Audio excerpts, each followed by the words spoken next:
சரி இவங்களுக்கு இந்த பையனை பிடிச்சி போச்சு, அந்த பையன்கிட்ட போய் டைரெக்டாக லவ் சொல்லிடுவாங்களா? இல்லை. அந்த பையன் கூட ஃபஸ்ட்டு நட்பாக பழகுவாங்க, ஒரு நல்ல ஃப்ரெண்டாக இருப்பாங்க, புரிஞ்சிக்க ட்ரை பண்ணுவாங்க, புரிஞ்சிட்டு எல்லா விதத்துலையும் இந்த பையன் வந்து எனக்கு ஓகே, என்னோட சோல்மேட்டாக இருக்கிறதுக்கு இவனுக்கு எல்லா தகுதியும் இருக்குது அப்படின்னு அனலைஸ் பண்ணுவேன். அனலைஸ் பண்ணிட்ட பின்னாடி தான் நான் வந்து லவ் பற்றி யோசிப்பேன். லவ் பற்றி யோசிக்கிறது நானே போய் சொல்லுவேன்னா, நிறைய நேரத்தில் நான் சொல்கிறது உண்டு.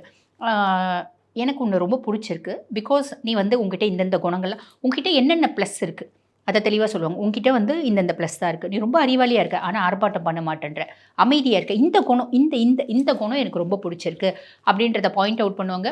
ஆப்வியஸ்லி இந்த பொண்ணு சொல்கிறதுக்கு முன்னாடியே அந்த பையன் சொல்லிவிடுவான். காரணம் என்ன அப்படின்னு, கண்ணி ரொம்ப வசீகரமாக இருப்பாங்க, ரொம்ப அட்ராக்ஷன் இருக்கும், புத்திசாலியாக இருப்பாங்க. மற்றவங்க வந்து பார்த்திங்கன்னா இவங்க மேலே ஈர்க்கப்படுவாங்க, இவங்க மற்றவங்கள சுண்டி இழுக்கக்கூடிய ஒரு அவுட்லுக் இருக்கும் அப்படின்னு சொல்லலாம். ஆக ஆப்வியஸ்லி பொண்ணு நல்லா இருக்குது, அமைதியாக இருக்குது, புத்திசாலியாக இருக்குது, நிறைய கெட்ட குணங்கள் இல்லை, எல்லா விதத்துலேயும் நல்ல குணம் இருக்குது. முதல்ல பொண்ணு நிறைய பேச மாட்டேன்தியா, இது எனக்கு ரொம்ப பிடிச்சிருக்கியா, பின்னாடி பேசியே நம்மளை சாவடிக்க மாட்டாயா அப்படின்ற ஒரு எண்ணம் இந்த பையனுக்கே வந்துடும். ஸோ கல்யாணம் பண்ணிக்கிறது அப்படின்றது பண்ணிப்பாங்க. அன்லெஸ் அதர்வைஸ் இந்த மேஷம் விருச்சிகமாக இருந்தால் அந்த லவ் ஃபெயிலியர் நோக்கி போகுது.